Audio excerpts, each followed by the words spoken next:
Effectivement, il faudra qu'on organise une nouvelle dialogue. Parce que l'autre n'a pas donné un sens à ce qu'on attendait. Puisque depuis que les dialogues sont passés, tous les jours, il y a toujours le meurtre dans la ville sud-ouest et du nord-ouest. La preuve en est que depuis le dialogue, on a eu à décapiter un gardien de prison. Avant-hier, c'était l'officier de police qu'on a décapité. Hier aussi, c'est la voiture du gouverneur qui a été attaquée. Donc ça veut dire que le dialogue n'a pas marché.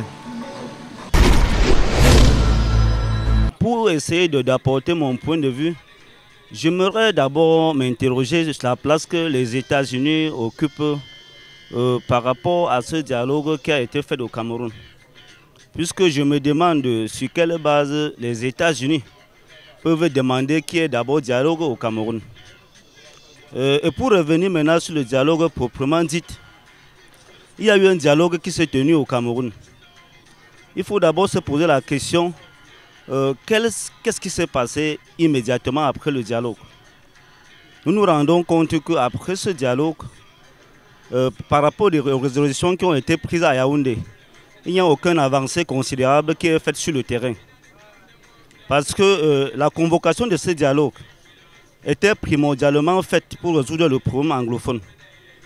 Mais nous nous rendons compte quotidiennement après ce dialogue que ça n'a fait aucune avancée considérable. Les tueries ne font que continuer dans la zone anglophone. Donc je peux dire que de côté anglophone, la situation reste dans le statu quo. Il faut donc rentrer encore redéfinir les principes qui ont été analysés lors de ce dialogue national. Parce que, à mon humble avis, je me dis que s'il fallait parler d'un dialogue réussi, on devait toucher la cible du problème. Notamment en convoquant les grands leaders de la crise anglophone.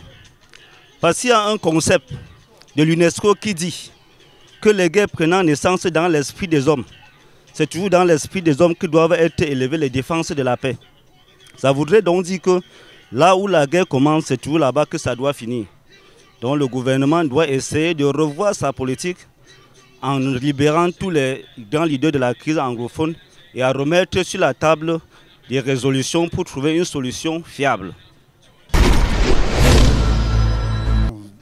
Tout d'abord, du côté des États-Unis, oui, j'en félicite.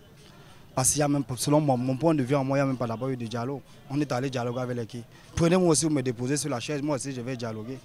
C'est un dialogue comme tout le reste des autres. Quand on laisse les vrais concernés même du dialogue, en prison, ça va dialoguer avec qui? Ça ne fait pas de cela 2 jours, j'ai suivi dans la bouche d'Emery King que le Premier ministre n'a même pas de valeur, n'a même pas de bonne statut. Il ne sert à rien. Il n'est juste qu'un bon commissaire qu'on a déposé aussi que bon, vas-y, t'es étranger. Parce que d'autant plus que lui-même d'abord en personne, qu'il rentre dans son village, alors s'il veut dialoguer, il est allé dialoguer avec les qui là-bas. Prenez-moi aussi, on me dépose comme je dis. Et contrairement pour les États-Unis, c'est déjà bien parce que le dialogue n'est pas encore fini. Et je préférais même que ce soit mieux que ce soit les États-Unis qui interviennent. Parce que partout où la France est passée d'abord en Afrique, il y a toujours eu guerre. La France n'a jamais rien fait au Cameroun. Moi, je ne vois pas ce qu'il veut faire ici. Tout ça, je demande ceci, qu'on reprenne encore le dialogue et on cherche les concernés. On va à la source du problème. C'est ça l'essentiel, la source du problème. Le problème n'est pas ceux qui sont allés là-bas. Bon, à quoi aboutit dans le dialogue là-bas? Moi, je ne vois pas ce que ça a donné. D'autant plus qu'en combat, il n'y a même pas repris. Les écoles n'ont pas repris. Il y a juste en combat que j'ai compris tout récemment que bon. Et entre-temps, on a eu à couper les bras même de 2 élèves. Si je ne me trompe pas. Ça ne fait pas de cela une semaine, l'autre a appelé à ce que les gens reviennent de Oum. Et à la même minute, le même jour, on a fini avec lui. Où est donc ce dialogue alors? Avec les qui on a donc dialogué? Qu'on se pose donc des questions. On va à la source. Qu'on ne nous trompe pas. Les Camerounais ne sont plus naïfs. Les Camerounais étaient bien imbéciles, mais ils ne sont plus naïfs. La naïveté ne sert à rien. Tout le monde comprend. Ça ne va pas. Le système en place est bougé. La table ne donne plus. Ils vont cacher pourquoi quand on ne voit pas. Parce qu'on ne voit pas. Tout ce qu'ils font, on voit. On voit ce qu'ils font, ça ne va pas. Même Maurice Kamto qui s'en méfie de Maurice. Maurice Kamto n'est même rien. Ce n'est même pas l'essentiel du problème là-bas.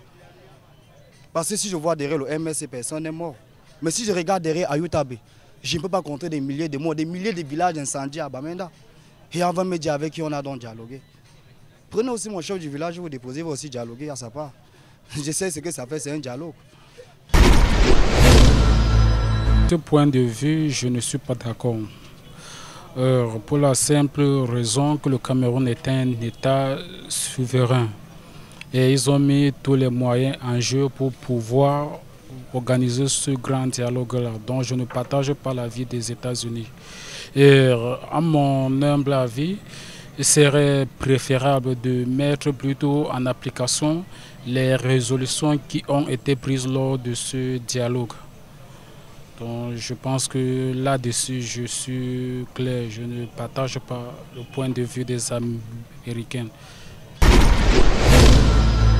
Concernant ce dialogue-là, moi, en tant que citoyen camerounais, je suis déjà très remonté concernant ce dialogue. Parce que ça a été la plus grosse supercherie. Il n'y a pas que les États-Unis qui ont demandé à ce que ce dialogue soit repris. Même l'Union européenne a posé le même problème, qu'il faut revoir ce dialogue-là et en faire un autre dialogue sincère. Oui, puisqu'ils tiennent vraiment que ce soit vraiment sincère, ce dialogue. Vous voyez un peu. Bon, ce dialogue a commencé par le début. Parce que pour dire dialogue national inclusif, comme l'a dit notre président, on devait aller d'abord au niveau de l'amnistie. C'est-à-dire amnistier tout ce beau monde qu'on a pu enfermer, n'est-ce pas, concernant la crise. On devait le faire sortir et ensemble avec eux, on va au dialogue. Là, ça devait être un dialogue sincère. Moi, je crois que c'est sur ce point-là que les États-Unis se basent pour demander à ce qu'on doit refaire ce dialogue-là. Puisque, de mon point de vue, il n'a pas été sincère.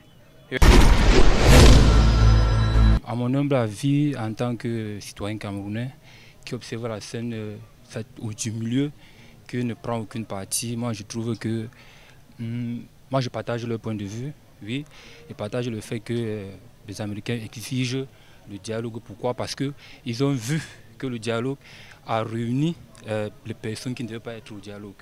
Parce que vous voyez, les États-Unis demandent la reprise du dialogue juste après la libération de certains prisonniers, notamment le professeur Kamto, parce qu'ils supposent que les gens comme le professeur Maurice Kamto devaient assister au dialogue. Et maintenant, d'une autre façon, on fait le dialogue, on fait venir les présupposés séparatistes qui ont déposé les armes. Et mais ils ont vu que tout ça c'était du faux, c'était du montage. Maintenant qu'on libère le professeur Kamto, qui est comme le principal challenger du président Biya, il s'exige que le dialogue reprenne et recommence. Moi, simplement, je partage leur point de vue, sans objection, sans suggestion. Moi, je suis pour que le dialogue recommence et que ce dialogue soit un dialogue où les gens qui vont venir vont parler sans épée de Damoclès sur la tête, si vous comprenez un peu ce que je veux dire. C'est-à-dire que tu viens au dialogue, tu parles sans risque de te faire de te retrouver en prison pour avoir dit quelque chose, ou bien pour avoir donné un point de vue. Donc que le dialogue soit un dialogue de façon claire, sincère, et que tous les points de vue qu'on va donner au dialogue soient pris en compte pour maintenant après analyser et trouver les problèmes. On connaît déjà les problèmes et trouver maintenant les vraies solutions par rapport à la situation que traverse le pays. Pour ma part, vraiment, le grand dialogue s'est tenu. Vraiment, c'est une avancée, mais beaucoup reste à faire. Je crois que on a fait le grand dialogue, mais pas avec vraiment les gars du Nozo. Vraiment, pour ma part, ce que les États-Unis exigent, c'est bien beau. Parce que tu ne peux pas avoir le problème avec ton premier fils. Le moment d'arranger, tu appelles les deux derniers pour arranger avec eux. Vraiment, de grâce, vraiment, j'exhorte le gouvernement à faire ce grand dialogue pour la paix dans notre pays. Vraiment, je suis ravi de ce que les États-Unis ont parlé.